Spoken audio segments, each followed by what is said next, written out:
उस दंड से, घूसों से उस बैल को पीटने लगा और चरणों से गाय को पीटने लगा। जैसे ही परीक्षित ने देखा, क्रोध आ गया, पहुंच गए वहीं पर, म्यान में से तलवार खींची। अब जैसे ही परीक्षित को देखा क्रोध में, वो पुरुष डर गया, पीछे हट गया। हाथ जोड़ करके परीक्षित ने उस बैल और गाय से कहा, आप दोनों गाय बैल हैं, आपकी ये दयनीय स्थिति है और आप दोनों मनुष्य की भाषा में बात कर रहे हैं। आप सच सच बताइए, दोनों कौन हैं? बैल कहने लगा, हे राजन, आप तो धर्म के ज्ञाता हैं, पांडवों के वंशज हैं, आपसे सत्य बोलने में कोई भय नहीं है। मैं धर्म हूं, मेरे 4 चरण हैं और उन 4 चरणों में से इस कलयुग में 3 चरण लुप्त हो चुके हैं, केवल एक ही चरण बचा है और मैं इसी पर टिका हूं। और ये जो आप देख रहे हो ना कृष्ण गाय, ये कोई और नहीं, ये धरती है। ये कलयुग के प्रभाव से, अधर्म के प्रभाव से त्रस्त हो चुकी है, मलिन हो चुकी है। तुरंत राजा परीक्षित ने कहा, दुष्ट तू कौन है जो इन दोनों को मार रहा? तेरी हिम्मत कैसे हुई राजा परीक्षित के राज्य में एक वृषभ पर और एक गऊ पर प्रहार करने की? मैं अब तुझे मार दूंगा, तुझे मृत्यु दंड दूंगा। तलवार लेकर के जैसे ही बढ़ने लगे, अपने मुकुट को उतार करके पटक दिया और चरणों में गिर गया। कहने लगा, महाराज मैं कलयुग हूं, ये मेरा ही युग है और इस युग का स्वामी मैं हूं। राजा परीक्षित ने कहा, ये तेरा युग होगा, इस युग का स्वामी तू भले होगा, लेकिन जहां तक मेरा राज्य है वहां तू ऐसा अधर्म नहीं कर सकता। अगर दोबारा मैंने तुझे ऐसा अधर्म करते हुए देखा तो तुझे मृत्यु दंड दे दूंगा। जा मेरे राज्य से बाहर निकल।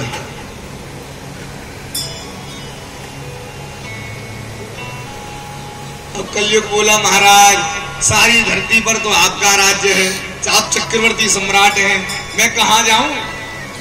आप ऐसा करो, आप ही अपने मन से मुझे कोई स्थान बता दो जहां मैं रह लूं। स्थान मांगे और परीक्षित जी ने 4 स्थान कलयुग को प्रदान कर दिए। द्यूतम पानम स्त्रियः सूना यत्रा धर्मश्चतुर्विध।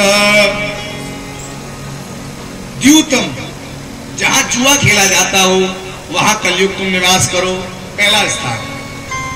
पानम, जहां मदिरा पान किया जाता हो कलयुग तुम वहां निवास करो। स्त्रीह, जहां वेश्यावृत्ति की जाती हो कलयुग तुम वहां निवास करो।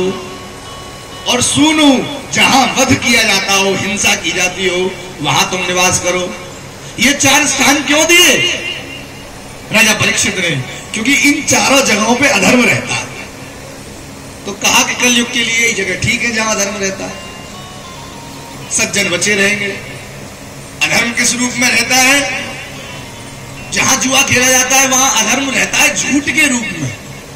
जहां जुआ होगा वहां झूठ जरूर होगा, बिना झूठ के जुआ खेला ही नहीं जा सकता, बेईमानी होगी।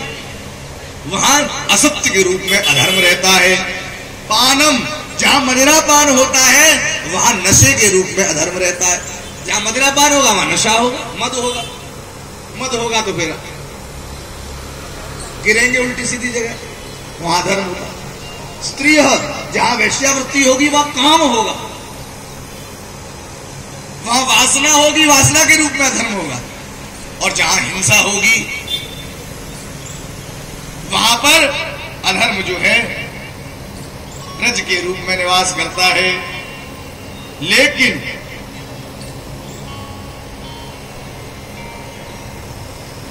कलयुग बोला, महाराज आपने हमको 4 जगह दी, लेकिन चारों जगह ऐसी दी किसी को बताने में भी शर्म आएगी। कहां रहते हो? जुआ घर में रहते, मदिरालय में रहते। अरे महाराज एक आध स्थान तो ऐसा बता दो, बड़ी प्रसन्नता से किसी को बताएं। कोई पूछे कहां रहते हो, उसको बड़े छाती चढ़ा करके बताएं। अब ऐसे करे के पीछे कौन करो नहीं द्वारकापुरी, द्वारकापुरी, द्वारकापुरी ले कहा एक द्वारका जिसकी द्वारका मुझे द्वारका बताने में द्वारकापुरी में हमारी कोठी है। अच्छा भाई महाराजा आपने जगह ऐसी बता दी, कोई अच्छी सी जगह तो बता दो। पुनश्च याचमान आयो, दोबारा मांगने पर कलयुग के 5वें स्थान दिया क्या? स्वर्ण, सोना तुम्हारा रहने का स्थान है। सोना क्यों दिया? क्योंकि सोने में भी अधर्म रहता है। किस रूप में? बोले शत्रुता के रूप में, वैर के रूप में। रजो वैरम च पंचकम, जहां धन होगा वहां दुश्मनी अपने आप तैयार होने लग जाएगी। जिसके पास जितना पैसा उसके उतने दुश्मन तैयार होते जाएंगे, स्वाभाविक।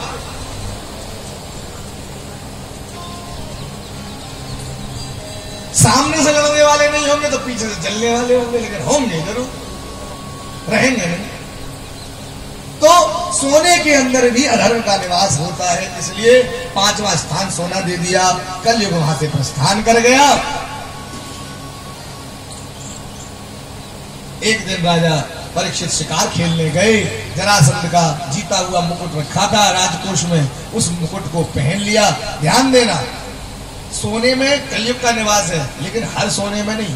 जो सोना अधर्म से, बेईमानी से, झूठ से, कपट से कमाया गया होगा, उस सोने में कलयुग का निवास है। जो ईमानदारी धर्म से कमाई हुआ धन है, सोना है, उसमें कलयुग का निवास नहीं है, वो तो भगवान का सोना है। हमारे यहाँ जब यज्ञ होते हैं तो विधान होता है, प्रधान पीठ पर प्रधान देवता की स्वर्ण मूर्ति होनी चाहिए। क्यों? स्वर्ण भगवान का स्वरूप है, हिरण्य गर्भ है भगवान। हिरण्य माने सोना।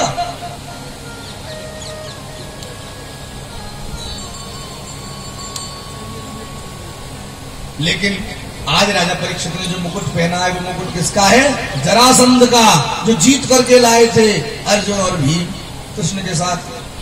मुकुट को देख करके मुकुट धारण कर लिया और शिकार खेलने पहुंच गए। वन में जंगली सुअर के पीछे पीछे भागते भागते राजा रास्ता भटक गए। गर्मी के कारण प्यास लगने लगी, कंठ सूखने लगा। एक आश्रम देखा, शमीक ऋषि के आश्रम पर पहुंचे हैं। देखा ऋषि समाधि में बैठे थे। राजा के चित्त में, बुद्धि पर तो कलयुग सवार था। राजा मर्यादा का पालन करना भूल गए और कहने लगे, हमको प्यास लगी है, जल पिलाइए। अब ऋषि समाधि में थे, बोलते कैसे? फिर 2-3 बार आवाज दी, ऋषि ने कोई उत्तर नहीं दिया। अब इतनी जल्दी जल्दी हम इसलिए सुना रहे हैं ना, अब पूरी तब महाआरती की तैयारी हो रही है, तो इसलिए परीक्षित ने एक मृत सर्प देखा, उठाया और ऋषि के कंठ में डाल दिया और वहां से चले गए। एक ऋषि पुत्र ने जाकर के शमीक ऋषि के पुत्र श्रृंगी को, जो कौशिकी नदी में स्नान कर रहा था अपने मित्रों के साथ, उसको जाकर के बता दिया, राजा परीक्षित ने तुम्हारे पिता के गले में मृत सर्प डाल दिया है। अब तो क्रोध आ गया श्रृंगी को, और श्रृंगी ने कौशिकी नदी का जल हाथ में लिया और हाथ में लेकर के श्राप दे दिया कि कोई राजा ऐसा है जो दुष्ट है और उसने आकर के मेरे पिता के गले में तक्षक, मेरे पिता के गले में मरा हुआ सर्प डाल दिया है। इति लंघित मर्यादम तक्षक सप्तमे हनि दक्षयति स्म कुलांगारम जोदितो मे तद्रुहम। जिसने मेरे पिता के गले में मरा सर्प डाला है, आज से ठीक 7वें दिन तक्षक सर्प आवेगा, उसको डसेगा और उसकी मृत्यु हो जाएगी। कह करके जल कौशिकी में छोड़ नदी से लौट करके आए आश्रम और आकर के अपने पिता से लिपट करके रोने लगे। शमीक ऋषि के नेत्र खोले, देखा और पूछा क्या बात है, क्यों रो रहे हो? तो देखा गले में मरा हुआ सांप पड़ा, उठाया और उतार करके एक तरफ फेंक दिया। बच्चों ने सारी घटना सुनाई। शमीक ऋषि ने कहा, बेटा तुमने गलत किया, राजा परीक्षित धर्मात्मा है, उनसे अपराध हो गया, उनको इतना बड़ा दंड नहीं देना चाहिए था। राजा तो भगवान का रूप होता है।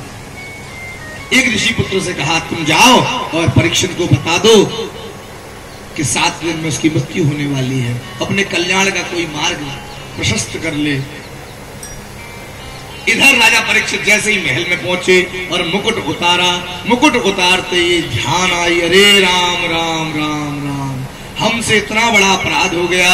हमारे बाप दादा धर्म के लिए अपने प्राणों की बाजी लगा करके युद्ध लड़े, हमारे बाप दादाओं ने सदा संतों का सम्मान किया और हम आज इतना बड़ा अपराध करे आए, अब क्या करूं, मुझसे पाप हो गया, क्या प्रायश्चित करूं।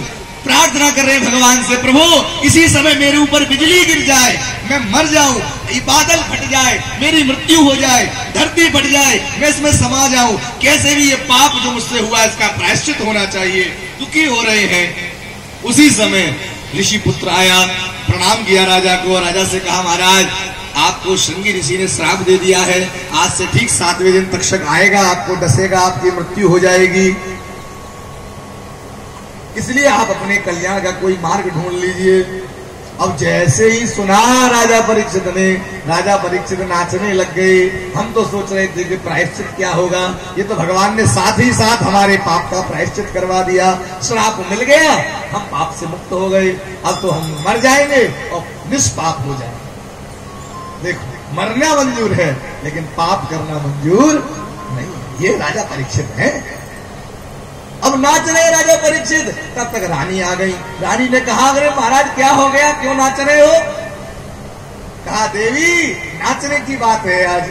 क्या बात है? इस संसार में किसी को अपने 1 घंटे की नहीं, अरे 1 पल की नहीं खबर, अगले पल हम जिंदा रहेंगे कि नहीं रहेंगे किसी को भरोसा नहीं। किसी को है भरोसा? रात को सोएंगे सवेरे जगेंगे कि नहीं जगेंगे पता है? सुबह घर से निकले हैं, रात में घर में घुस पाएंगे कि नहीं घुस पाएंगे पता है? अरे अभी 1 पल बाद भी जिंदा रहेंगे कि नहीं रहेंगे नहीं पता। रानी, लेकिन मुझे पता है कि 7 दिन से पहले मैं मरने वाला नहीं हूं। 7 दिन से पहले अब मेरी मृत्यु नहीं हो सकती, इसलिए मैं प्रसन्न हूं, मैं नाच रहा हूं, अब मुझे कुछ नहीं करना है। और तुरंत अपने पुत्र जन्मेजय को बुलाया और कहा, बेटा हमारे पास इतना समय नहीं है कि तुम्हारा राज तिलक करें, हमने तो तुम्हें सौंप दिया, तुम जानो तुम्हारा काम जाने, आज से तुम राजा हो। सारे राजसी वस्त्र उतार दिए, एक वस्त्र कमर पर लपेट लिया है, एक वस्त्र ऊपर से ओढ़ लिया, हाथ में कुशा ले ली और अनशन व्रत का संकल्प लेकर के अपने महल को त्याग दिया और गंगा के तट पर आकर के अनशन व्रत ले लिया कि अब से जब तक मृत्यु नहीं आएगी न अन्न ग्रहण करूंगा न जल ग्रहण करूंगा। अब बैठ गए।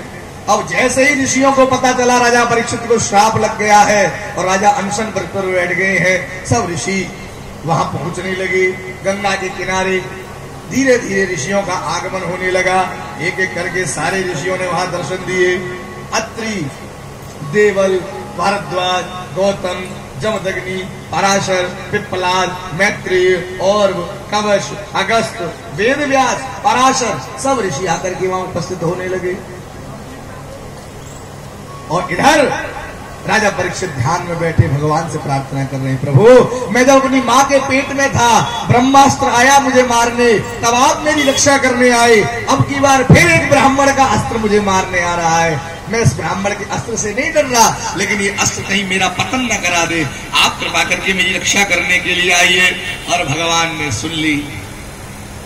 भगवान कैसे आते हैं? भगवान जीवन में कल्याण करने आते हैं तो शंख चक्र गदा पद्म लेकर के प्रकट होकर नहीं आते, पहले भगवान गुरु के रूप में प्रकट होते हैं, जीवन में सदगुरु बन करके आते हैं। वो कंदरा में, गुफा में श्री सुखदेव जी महाराज समाधि में बैठे थे, लेकिन आज सुखदेव जी की समाधि बार बार टूट जा रही है, बार बार मन में से आवाज आ रही है, राजा परीक्षित तुझे पुकार रहा है, तू चल राजा परीक्षित के पास, राजा परीक्षित तुझे याद कर रहा है, चल राजा परीक्षित के पास। और सुखदेव जी महाराज उठे और चल दिए राजा परीक्षित से मिलने। अब तो महाराज क्या दिव्य शोभा है सुखदेव भगवान की। 16 वर्ष के बालक की सी अंग आकृति, मेघ श्याम के समान अंग कांति, घुंघराले घुंघराले लंबे लंबे केश, नग्न देह, वक्षस्थल पर दिव्य यज्ञोपवीत है, कंठ में सुंदर तुलसी का विराज रही है, मस्तक पर दिव्य तिलक सुशोभित है, कटाक्ष नेत्र हैं, नेत्रों में भगवान के प्रेम का जल भरा हुआ है, दोनों नेत्र ऊपर की ओर ध्यान में मग्न है, भूमि की तरफ नहीं देखते, पैर टेढ़ा पड़ रहा है, सीधा पड़ रहा है, लड़खड़ाते हुए चले जा रहे हैं जैसे कोई नशे में। कोई पागल समझता है तो गाली देता है, कोई पत्थर मारता है, कुत्ते भौंकते हैं, कोई साधु समझ के प्रणाम करता है, गाली देने वाले के प्रति क्रोध नहीं है, साधु बनकर, साधु समझकर प्रणाम करने वाले के प्रति कोई हर्ष नहीं है, किसी से कोई लेना न देना, मगन रहना पूर्ण अवधूत वृत्ति में। श्री अवधूत जी महाराज, परमहंस श्री सुखदेव जी महाराज चले जा रहे हैं और चलते चलते सुखदेव जी महाराज गंगा तट पर पहुंचे। राजा परीक्षित यहाँ पर अनशन व्रत लेकर के बैठे हैं। बोलिए श्री सुखदेव भगवान की जय, भगवान की सुखदेव भगवान की जय हो। राजा परीक्षित ने जैसे ही देखा, सबने सुखदेव भगवान आए, सब लोग अपने स्थान पर खड़े हो गए, ऋषिगण खड़े हो गए, परीक्षित खड़े हो गए और परीक्षित ने आसन पर बिठाया सुखदेव भगवान को और सुखदेव भगवान का पूजन किया। राजा परीक्षित ने अर्घ्यपाद्य के द्वारा सुखदेव भगवान का पूजन किया है और सुखदेव भगवान का पूजन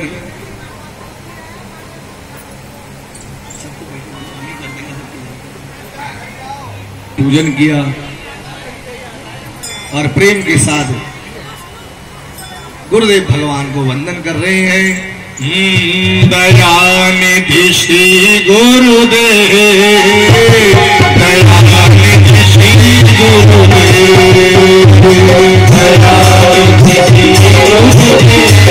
दयानिधि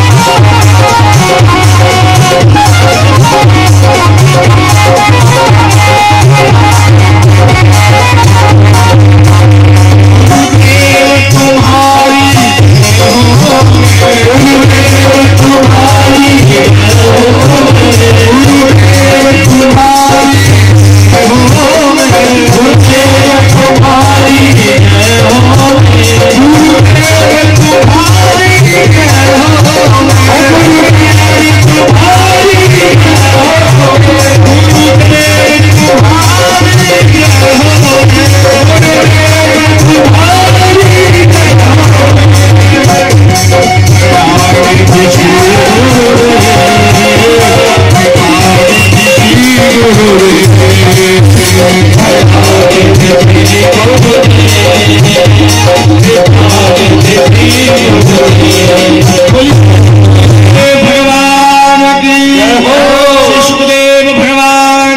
पूजा करते तो समय लगता। सुखदेव भगवान का पूजन किया और प्रणाम करके सुखदेव भगवान से पूछा। क्या पूछा?